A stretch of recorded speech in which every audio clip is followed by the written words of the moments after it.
Happy New Year to everyone. I hope you guys have had a really great start to 2024 and hope you're looking forward to what comes next in the year. Usually when I start off things for a new year on the channel, I also like to take some time to sort of revise certain things or go back to things I missed out early on in 2023 because that first week is usually a catching up week. So give you guys a couple of things that I may not have had a chance to talk about before. One of those things was Blue Eye Samurai, which is a show that dropped on Netflix 2 months ago. And much like Arcane a couple of years back, which I also talked about, I'm about 2 months late to this review, which I do apologize for. In this show, we follow Mizu, played by Maya Erskine, as she's on a path of revenge and cutting through all of Japan in order to essentially get to someone who she believes has wronged her entire life. And as a result of that, she encounters some very interesting characters along the way, and it leads to some very violent circumstances, and eventually trying to understand what it means to be a samurai and to essentially try to figure out exactly where this path of her leads and if all of this is even worth it.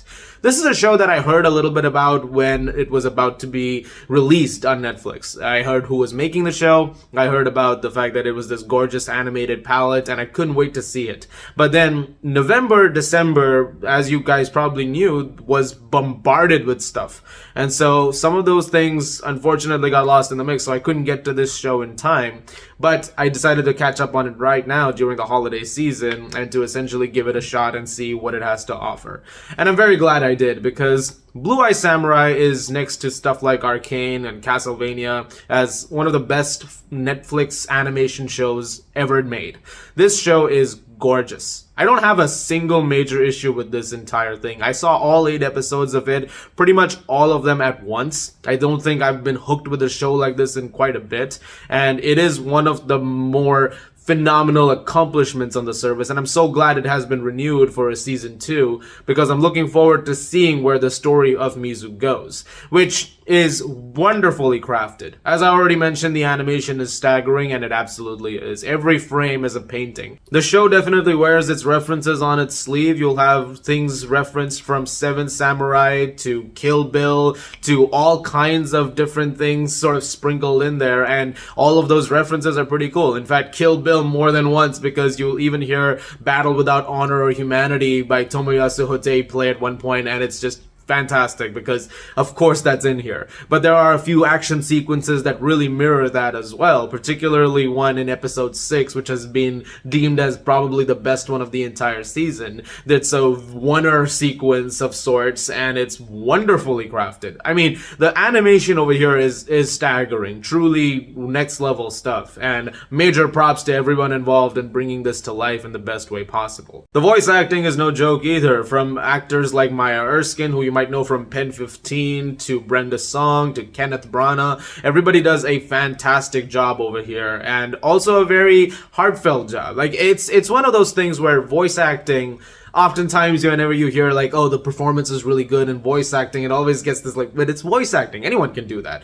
Not everybody can do that. Voice acting does not necessarily mean you read out the lines and then the animation kind of takes over. You're still acting when you're doing the voice performances. It's the same thing as motion capture.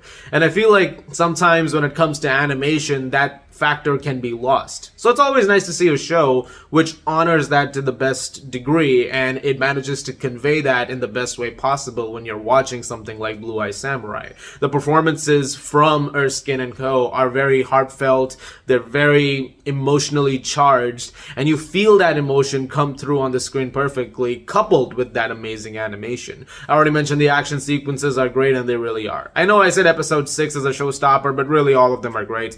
There's really no dearth of great sequences in here, but that also has a lot to do with the writing. It is a very tightly written show. 8 episodes, and it never once loses sight of its broader story or what its message is trying to convey by the end of it. No moment of time where it feels like it's rushing to a certain conclusion. It feels like every single plot point is so intricately crafted and brought to life in such a way that you manage to get a very satisfying arc by the end of it. Granted, there's a lot more to come. The show does end on a note which very much sets up a season 2. There is a lot more down the line to come, but I don't want to go into any spoilers about that. But as it stands, when it comes to where the show had to lead at this point, in this season, I think it manages to do some things very, very effectively. And it also does a very good job with its side characters, like Akemi, played by Brenda Song. There's a very big subplot surrounding her. She is someone who is about to be married off and essentially wants to have a life of her own. And as things are progressing in the season, she's able to explore what else that could be and essentially find this command within herself and take back her own right, her own power. And I really like the way the show conveys that as well. It's done in a way that almost parallels what's going on with Mizu, but in a very different way. In Mizu's case, it's a lot of violence and a lot of killing, but it's also dealing with the demons of her past.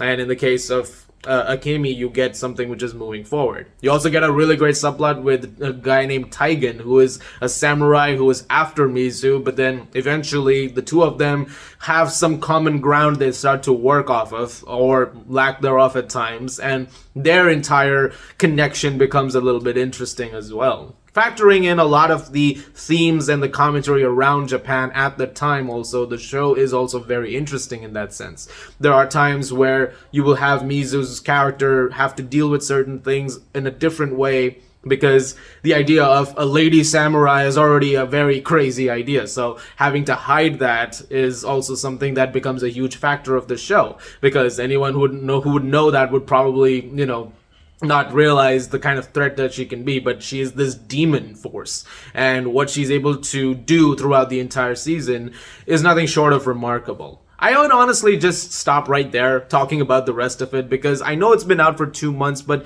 I have noticed not a lot of people have reviewed it yet, because I went on YouTube and I went online in general and I looked up reviews.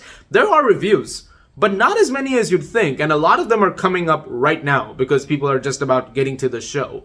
And so I do recommend that if you are someone who has been on the fence about it, or has had too much on their plate recently and has not been able to check out certain things yet, go check out Blue Eye Samurai. It is definitely one of the best things Netflix has done in a while. It is wonderfully done, and I know I've said that several times already in this video, but I do recommend seeing it. And this is actually one of the fastest reviews I've done right after watching a season. I finished it like right now, and I immediately got in front of a camera. I couldn't wait to talk about this, and I hope you guys get a chance to, experience it in the best way possible and enjoy it as well. Like I said, I have absolutely no issue with this entire season. I looked and I looked and I looked and I had nothing wrong with it.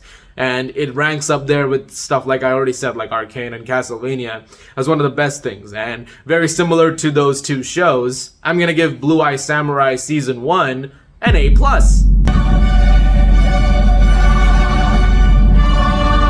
Thought it'd be a great start to 2024, an A+ review out the gate. I know some people have already started off with new releases like Night Swim and all that, but we'll get to those later. But I did want to talk about this show, and I'm glad I did. Look forward to the Tron video. I did say that in the community post that there was going to be that. That's going to be tomorrow. I can't wait to talk about that as well once again. That's going to be a remake of sorts. Guys, thank you very much for watching. Look forward to more videos very, very soon. And as always, if you like this, please do subscribe. And a very happy streaming session to you all.